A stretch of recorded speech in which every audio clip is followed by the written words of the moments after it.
En este video encontrarás la importancia de la Biblia para el creyente y cómo los reformistas retomaron este principio para que este día logremos tener al menos un ejemplar en nuestras manos. Si esta es la primera vez que ves un video de mi canal, mi nombre es José Cortés, esto es Oración VIP, introducción e iniciamos.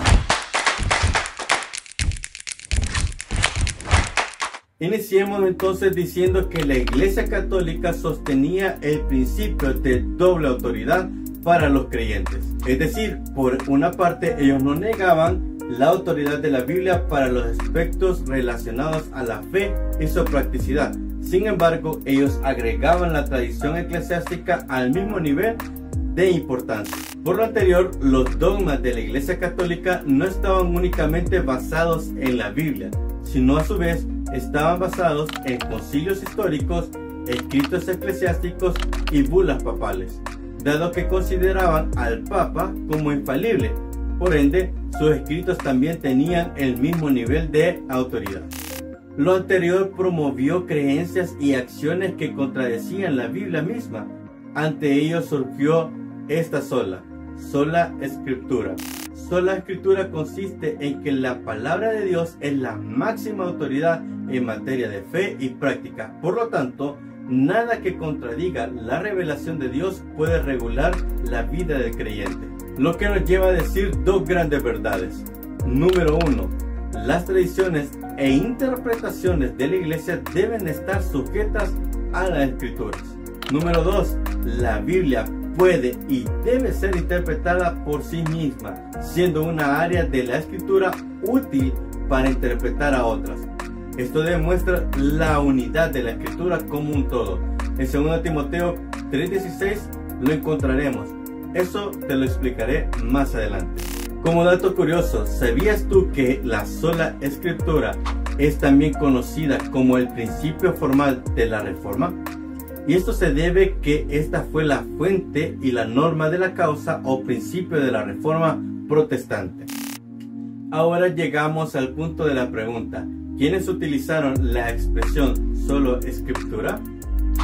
Esta es una frase del siglo XVI, sin embargo esta expresión misma se encuentra entre los reformados tan pronto como en el año 1526. Por ejemplo, Bucero lo usó en 1536 y Calvino la usó en la institución. Llegamos al punto de hablar de los fundamentos bíblicos de la expresión solo escritura. Hay diversas citas bíblicas que los mismos reformadores encontraron y explicaron para sostener la expresión solo escritura. Sin embargo, en este video solo voy a desarrollar 3 de ellas. La primera de ellas está en Gálatas, la segunda en 2 Timoteo y la tercera en el Evangelio según San Marcos. Hago la nota aclaratoria, he tratado de tomar los versículos continuos para no mutilar la idea y que pueda ser bastante clara. Después de esta aclaración, vamos entonces con la primera cita bíblica. Gálatas capítulo 1 del versículo 6 al 10 dice lo siguiente: estoy horrorizado de que ustedes estén apartándose tan pronto de Dios, quien los llamó a sí mismo por medio de la amorosa misericordia de Cristo. Están siguiendo un evangelio diferente que aparenta ser la buena noticia, pero no lo es en absoluto. Están siendo engañados por los que a propósito distorsionan la verdad acerca de Cristo. Si alguien, ya sea de nosotros o incluso un ángel del cielo, les predica otra buena noticia diferente a la que nosotros le hemos predicado, que le caiga la maldición de Dios. Repito lo que ya hemos dicho: si alguien predica otra buena noticia distinta de la que ustedes han recibido, que esta persona sea maldita. Queda claro que no es mi intención ganarme el favor de la gente, sino el de Dios. Si mi objetivo fuera agradar a la gente, no sería siervo de Cristo. Esta cita bíblica evidencia cómo los gálatas estaban a punto de dejar el evangelio, es decir, las buenas nuevas de salvación a través de Cristo Jesús, por medio de diferentes falsificaciones.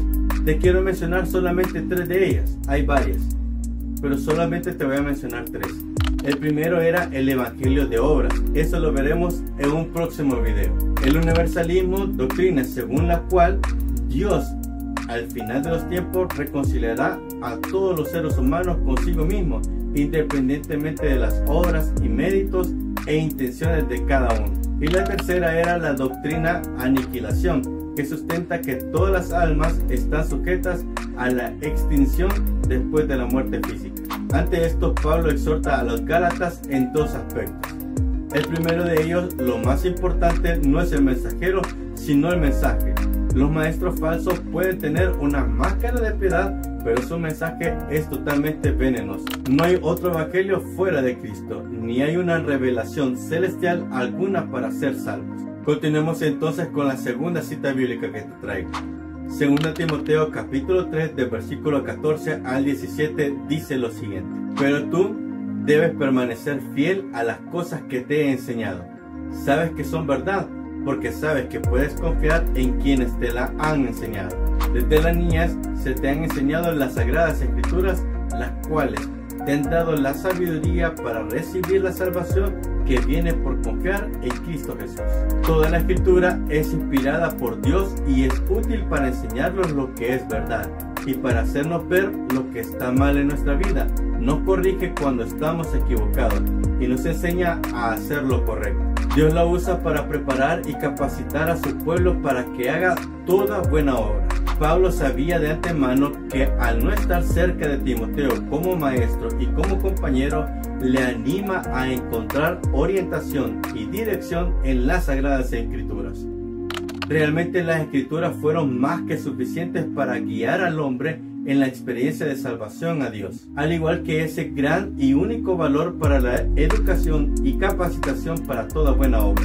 Dios nos ha hablado por medio de los profetas, historia de Israel y por medio de Jesús mismo, y es por ello que hoy tenemos al Espíritu Santo y a la Biblia. De hecho, la Biblia es el instrumento de Dios para guiar a los perdidos a la salvación y a los creyentes a la edificación. La Biblia enseña la grandeza de Dios, el pecado del hombre y la salvación a través de Cristo. Por si fuera poco, también la Biblia nos corrige mostrando al hombre el pecado, su necesidad y cómo vivir correctamente ante Dios. De igual manera, la Biblia instruye en justicia, no en el nivel humano, sino en la justicia de Dios. En fin, Dios nos muestra su plan a través de la vida de Pablo, escribiendo una carta hacia Timoteo.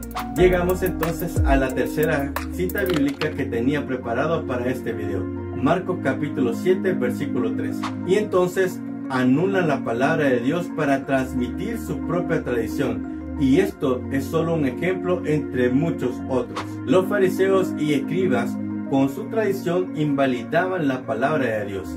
De hecho, el término griego que utiliza para esta parte de la escritura era utilizada para anular los papiros, es decir, los contratos. Aceptar las donaciones religiosas a costa de violar el mandato de Dios tocante a la responsabilidad que se tiene con los padres era poner la tradición humana por encima de la palabra de Dios.